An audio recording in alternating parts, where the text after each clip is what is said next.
WBP constable এবং KP কনস্টেবলের জন্য যারা যারা পরীক্ষা ভালো দাওনি, যারা সিলেক্ট হওনি, তাদের জন্য আবার একটি নতুন অপরচুনিটি।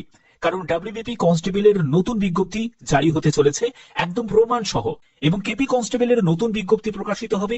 এবং কেপি কনস্টেবলের রেজাল্ট কবে প্রকাশিত হবে, এজ কত তারিখ অনুযায়ী ক্যালকুলেট হবে, তোমাদের ফর্ম ফিল আপ ডাব্লিউবিপি কনস্টেবলের কবে থেকে শুরু হবে, তোমাদের প্রমাণ সহ সেই তথ্য তুলে ধরবো। তো চলো একদম মেন পিডিএফ এ চলে যাচ্ছি। যে যে টপিক গুলো মেন থাকছে সেটা হচ্ছে ডাব্লিউবিপি কনস্টেবলের নতুন বিজ্ঞপ্তি 2026 কত তারিখ অনুযায়ী তোমাদের বয়স হিসাব হবে, এবং কবে থেকে তোমাদের ফর্ম ফিল আপ শুরু হবে, কেপি কনস্টেবলের নতুন বিজ্ঞপ্তি কবে জারি হবে, এবং কেপি কনস্টেবলের রেজাল্ট কবে প্রকাশিত হবে, তো সেই ব্যাপারটাও তোমাদের বলবো।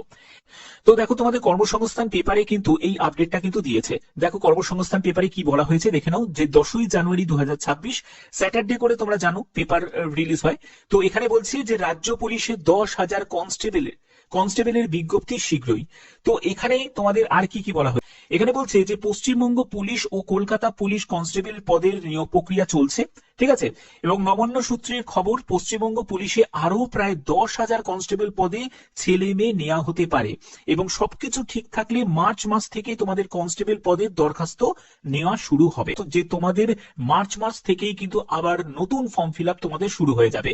এবার মার্চ মাস থেকে মানে হচ্ছে তোমাদের ফেব্রুয়ারি মাসেই তোমরা একটা অফিসিয়াল নোটিফিকেশন পেয়ে যাবে। এবং এখানে বলে রাখি তোমাদের যে তোমাদের কনস্টেবলের যেমন কেপি কনস্টেবলেরও কিন্তু বিজ্ঞপ্তি তোমাদের জারি হবে, অর্থাৎ ডাব্লিউবিপি কনস্টেবল এবং কেপি কনস্টেবল দুটোরই কিন্তু বিজ্ঞপ্তি বেরোনোর কিন্তু সম্ভাবনা রয়েছে।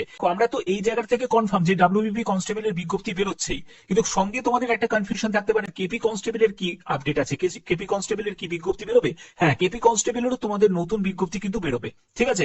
এবং এখানে বলছে যে মাধ্যমিক পাস ছেলেমেয়েরা এখানে আবেদন করতে পারবে, এবং বয়স হতে হবে 1/1/2026 হিসাবে 18 থেকে 30 বছর। বুঝতে পারছো, যেটা তোমাদের একটা কনফিউশন ছিল 1/1/2025 হিসাবে হবে না 1/1/2026 হিসাবে হবে, তোমাদের এজ কিন্তু 1/1/2026 হিসাবে ক্যালকুলেট হবে।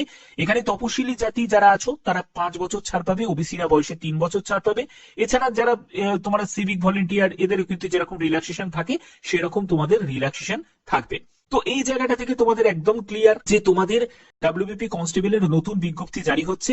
এবং তোমাদের আরেকটা বলে রাখি, কেপি কনস্টেবলের ফল এই মাসেই প্রকাশিত হবে, অর্থাৎ কেপি কনস্টেবলের যে রিটিনের রেজাল্ট কিন্তু তোমাদের এই মাসেই তোমাদের প্রকাশিত হবে, অর্থাৎ জানুয়ারি মাসেই তোমাদের প্রকাশিত হচ্ছে। যখনই কোনো আপডেট আসবে অবশ্যই তোমাদের সেই আপডেটটা পৌঁছে দেবো, তোমরা একদম নিশ্চিন্তে থাকো। যে জেনুইন আপডেট গুলো থাকে সেগুলোই তোমাদের কাছে প্রতিদিন প্রোভাইড করে থাকে। যদি ভিডিওটা ভালো লাগে অতি অবশ্যই ভিডিওটাতে একটি লাইক করো, চ্যানেলটিকে সাবস্ক্রাইব করে বেল আইকনটাকে অল করে রেখো।